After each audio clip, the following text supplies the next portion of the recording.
How about let's talk gains. Let's talk gains for the week of August 16, 2021. Yeah, Um, so you guys want to share your I top made plays?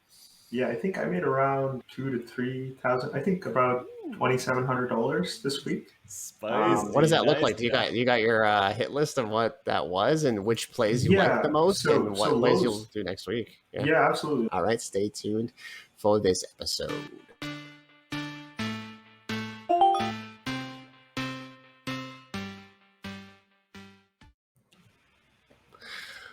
Welcome back, Super Stock Bros. It's your boy Bob, and today we're going to talk about option strategies, and we're joined by a special guest. So we got a breakfast breakdown. We're talking option strategies, the gains so far, lessons learned, and picks and recommendations for you if you watch till the end. So speaking of option strategies, we're joined by Cal, our Discord member. You can join our Discord, links in the description. I think the Stock Bros would be interested in like gains on your best strategies that you guys have done this week and why you like that strategy. I know you guys talked about debit and credit spreads. Credit spreads is something I understand better, but if you want to talk about your top plays this week, Cal, and maybe share your screen on how you pulled that off. Basically, what I do is on Monday, I sort of get into, on Friday or Monday, I enter into all of these positions. The best play, I would say, of this week was actually Lowe's. I'm bullish on Lowe's, and I actually bought a long call option. So I usually don't buy short-term options or weekly options because essentially, as Ace and Bub said, this is it's basically you're going gambling at the casino, right? So if you buy options, you're basically going to the you're going into the casino and throwing money at them.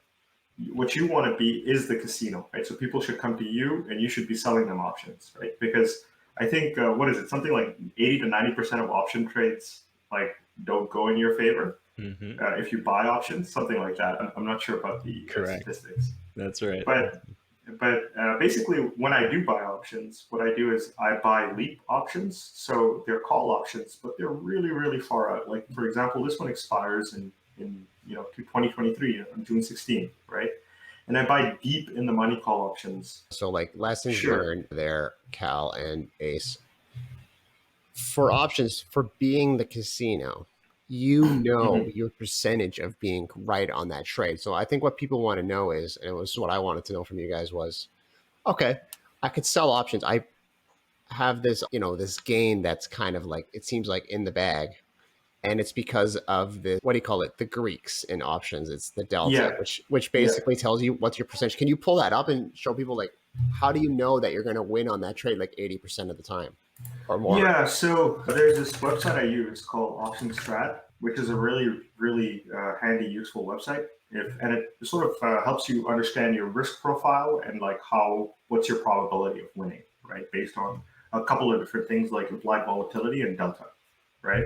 So if I were to go and do a long call, right, which is me just buying a call option, you can actually go in here and look at the risk profile, right? So you can see sort of when the call option starts making you money, right? Oh, this is Meta Materials. Let's go look at Lowe's, right?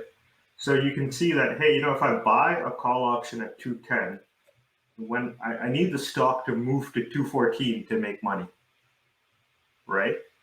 And if you look at the Greeks, as Bob was mentioning, there's a 45% chance that the stock will, move to 214, and you can get that by looking at the delta, right? So that's the probability of the stock. You don't play with 45% there, Cal. What do you play with? No, I don't play with 45%. So what I would do is I would go all the way to June 2023, okay, and I would actually buy. And to sort of mimic the trade that I pulled, I would actually drop this all the way down to 120, right? Now, the stock price, the option price that you pay to get in goes all the way up, right? You have to pay a lot more money to get into this trade because if you look at the risk profile, you have 3 years, right? 2023, almost 3 years for the stock to just have to move to 212 for you to make a profit, right? Which is like nothing. Like that's a small move. They have how nice. Yeah. So, like, how many earnings calls do they have in this time period? Like a ton of earnings calls. And Mhm. I'm very bullish on Lowe's, but with inflation and everything that's happening in the world, like they can actually pass on the increasing prices over to their customers. And people have to use Lowe's. People are going crazy with home renovations. So I'm Stocks only go up. yes, yeah, Lowe's only goes up. Exactly. So this is why I buy deep in the money call options. Because look, the stock price doesn't need to move much for you to make money. And you have such a long time for you to profit, right? So this Sorry, is that strategy is still a cash secured, or is it no. a So this is spread? It's not a a cash spread. secure put. It's a This is a spread. leap. This That's is It's a a leap. leap. Oh, This is just it's a new simply strategy. It's a new strategy. yeah. This is Okay. simply just buying a call option, but Yeah. making sure that it's really really far. Okay, so Ace, what do you think of that? What's going on there? Yeah. Leaps are definitely a good strategy if you're very bullish on a stock. So a lot of the trades that Cal and I have been making this week have been the other kind, which is spreads. But this is honestly, this is a great play. I don't know why you came up with this, Cal, but I like it a lot. I mean, you explained it. The inflation gets passed on to the customers. That's true. Everyone wants it. Home improvements. It's great. I love it. Awesome. Yeah, like Question. It says 94.1 delta. What would that actually mean? That would mean that every dollar movement, it gains. this moves 94. Each stock moves 94. Each unit of the option moves 94 cents. Yeah. That's huge. Yeah. So you're basically Yeah. almost 1-to-1 on the delta. That's Yeah. wow, Exactly. massive. Guys, I want to Yeah. talk about what the risks are of selling. Like you are the casino, but casinos Yeah. also lose some of the time. Yeah. Not all the time. Yeah. Probably win most of the time. But what are the risks? I was trying to understand that all week, and Okay. I mean, I haven't lost, but I want to know how to avoid losing ever. Actually, Cal, so quick question. Maybe Roku's a better one, but I really liked your rollover example of Amazon. Oh yeah, Amazon. Yeah. I think I did something with Amazon here, right? So what did I do? Because I entered into a losing trade. I think it was this one, Mhm. right? Yes. So And Amazon, I don't know why it keeps falling. I agreed with these trades, by the way, but I don't know why Amazon just keeps falling. Like they're getting hammered for some reason, and they're due for a recovery. yeah, Bad company. yeah. Bad company. Yeah. Yeah, so I made a couple of trades on Amazon that didn't go so well. So I did a vertical put is basically a put credit spread. So you might see two different names depending on your brokerage. So whenever you see vertical put, it just means that you're entering some kind of put spread. Mhm. Whenever you see vertical call, you're entering some kind of call spread, right? So I did a put credit spread. So I was betting that Amazon would not go below the 32.50 mark, Mhm. right? So if you look over here, so I sold it to open a put option at 32.50, and I bought to open 32.40 put. And basically, I'm capping my risk, right? So basically, I don't have the cash to sell a 32.50 put. Like in order to sell a 32.50 put, and in order to do a cash secured put, basically, you need to have 32.50 times 100, which is a ridiculous amount of money. It's like what, like something insane, right? Like 32. $325,000. Yeah, I don't have a $325,000 portfolio. I wish I did someday, but I don't right now. So if you want to make trades on these like big companies that are trading at like super high rates, like you want it with a small account, credit like spreads are the way to go about doing this. But what I can do is basically buy a put to close off that risk. So now I only have to worry about the difference, right? Exactly. So in this case, it would be $1,000, right? Or Yeah, I believe so. Like, yeah, exactly. So I think like you can sort of get an idea by clicking similar order. Mhm. Oh, but I can't send the order because the market's closed, which kind of sucks. But True. that's okay. So I actually think that spreads are worse off than covered calls and cash secured puts, Mhm. right? Because you lose that money, you lose the difference. So Right. this is the tricky part. Yeah, spreads. So brokerages will allow you to do these kind of plays, and you can make more profit from them because you're taking on that risk. The brokerage isn't taking on that risk. Maybe the commissions are too high. Like for instance, for me, if I were to roll over my losing Microsoft play, it was $250 per rollover. And so like eventually the credit that I received, which was like $1,000, it's like not worth it Nothing. anymore. After 4 Yeah. rolls, it's like I get nothing. So there's no point in doing that. So Yeah. the risk is it's multiple fold risk. One is opportunity cost risk. The other one is commissions eat away at the profit that you were trying to make. And I guess that pretty much covers it. Yeah, I mean, if you were holding a stock regularly, your opportunity cost would you be holding through the entire downturn of 2021 when the stock market was down from March till May 16th. So you really were missing out on a bunch of other stuff that was going up and down, like banks and etc. So if you were stuck in, for Right. example, Upstart, Etsy, Airbnb, etc., you'd just be holding like a noob the entire time, right? So Exactly. I mean, there's some people who do that and they don't mind, but that Yeah. way they hold indefinitely. But with options, you have to do a little bit more, how you say, click work, where you're kind of just buy and click, move it, check it again next week, which is fine because you're more liquid being you're on to the next one, or you're stuck with one that, it's like money you can't really use again. Well, that's your opportunity cost. I understand now. And rolling is, I guess, acceptable with all types of platforms. This is Equestrade, so is it? Mhm. You can do that Yeah, on TD, absolutely. Thinkorswim, all that stuff. You can do that anywhere. Yeah. Yeah, because essentially what it is, they give it a fancy name, right? Rolling. But essentially what you're doing is you're just buying it back and then reselling it out. Right? Like it's they simplify, like honestly, Wall Street and stuff, they just add all these fancy financial terms like put spread, Yeah. bull spread, blah blah blah. Like really what it comes down to is you're selling options on the options market. And like Yeah. depending on what you're selling, that there's a name for it usually. Yeah. Yeah. How about let's talk gains. Let's talk gains for the week of August 16, 2021. Yeah. So You guys want to share your top plays? Yeah, I think I made around 2,000 to 3,000. I think about $2,700 this week. Spicy. What does that look Nice like? You got your hit list of what that was and which plays you Yeah, like the most, so- and what so plays Lowe's- you'll do next week? Yeah, absolutely. Like Lowe's was a huge contributor to that to most of that premium, and then a small plays like Trade Desk, Apple, Nvidia, Spy, QQQ, Neo, Tesla, Home Depot, Moderna, Upstart, like all of those contributed. Like small plays, but they all add up. Yeah, Oh, yeah, very nice. juicy. Very nice. I grabbed a few Yeah. of those titles there, but what does that look like to the viewers? Like, I remember you had like a sheet you shared in Discord, and if you want to join the Discord, it's in the link below. Yeah. Join the Basically, Discord, damn it. Cal's been sharing his plays, and if you made the same plays as him, you would have.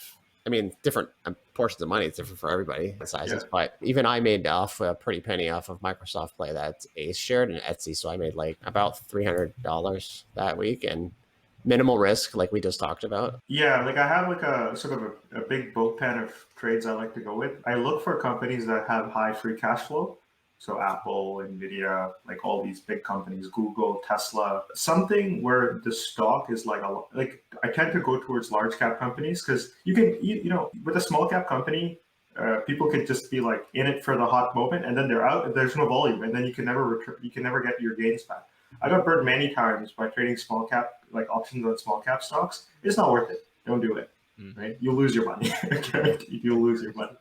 Right? You won't be able to get it back because people are like, okay, you know what? I'm done with this. Like maybe the small cap company had an earnings call, and then everybody's out of there. Like Meta Materials is an example of them. I got in at 5, like an idiot, and now they're trading at 2, and I'm stuck holding the bag. Yeah, I'm stuck holding the bag. So don't do it. You always want to trade like Apple, Nvidia, Etsy, like all these big companies, right? Like good companies that have good fundamentals. You won't lose. You'll never lose. Yeah. Right? Or in the long run, you'll never lose.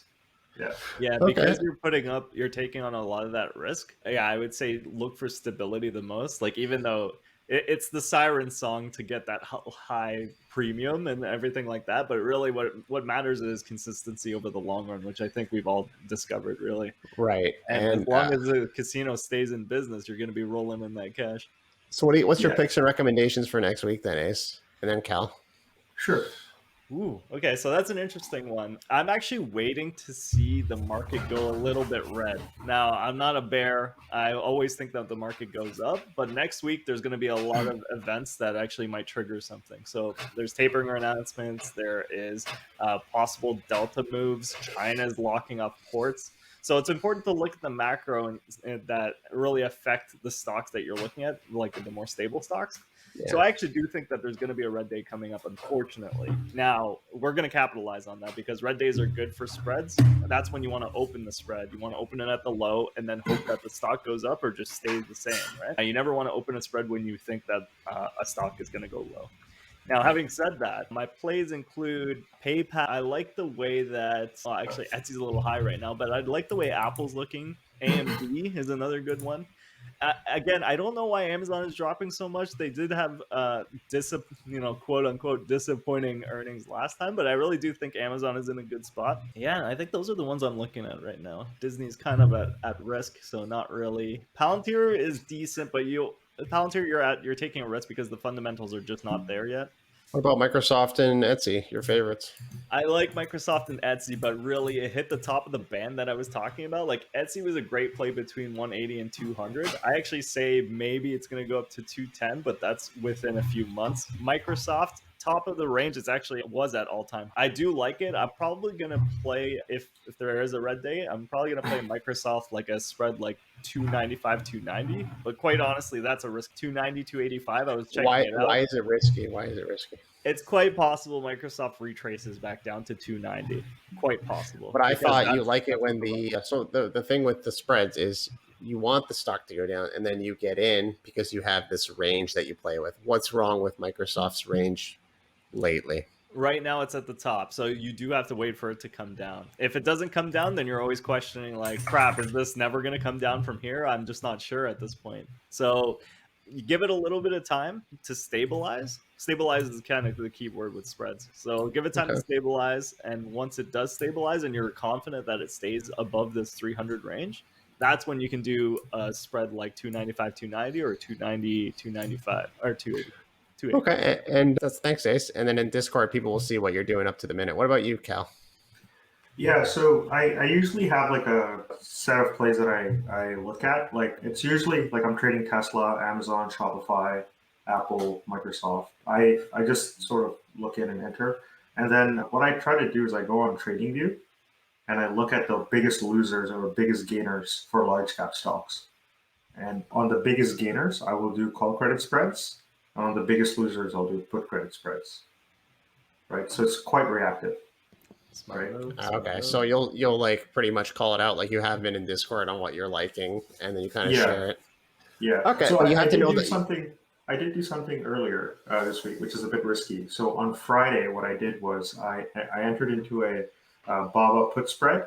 It's a very out of the money put spread. But what happened with BABA is that if you let me share my screen, I will add. This is sort of what I look at. So as you can see, there are sort of many lines. So the indicators that I look at are the Bollinger Bands. So this is the 3 standard deviation Bollinger Band. This is the 2 standard deviation Bollinger Band. And basically just tells you the expected move. The 2 standard deviations, I think, I'm not super great at probability, but I think it gives you like 95% of the stock movement. And 99, the 3 standard deviation gives you more, like 99, I think. And basically, I look and see if the stock is on the lower end of the Bollinger Band, or on the higher end of the Bollinger Band, and I accordingly sort of make the trade, right? So the other things I look at are like the RSI, and I've been recently looking at the MACD. So the RSI just tells you like, okay, if it's 19, it's oversold. So right now, BABA is oversold, right? If it's at the top, if it's like overbought, then you know that people are going crazy and they're buying it. It's a good play. Yeah, that's what we can see. That's what Stock Bros can see in the Discord, and I think we'll leave it off there. I mean, thanks for sharing all that information, and I think if you guys like the whole breakfast breakdown with SSB, and you can see up to the minute options trading strategies, visit our Discord in the link below for our picks and recommendations, because lately these two guys have been on fire. I've been following them and making off like a bandit as well. So we'll have more information on calls and puts and other option strategies. But overall, I think that was fun, and I think we can do this again. We'll have like more of an agenda and more conversations like this. So if people liked it, just comment below or join our Discord in the link below. And that was pretty much it. Thanks for joining, Cal and Ace. Thanks for the recommendations. Join while it's free before I add a $300 price tag to all this. And that's it. Stock Bros. Thanks for joining. Have a good day. Peace out. And let's make those gains. Let's make those gains.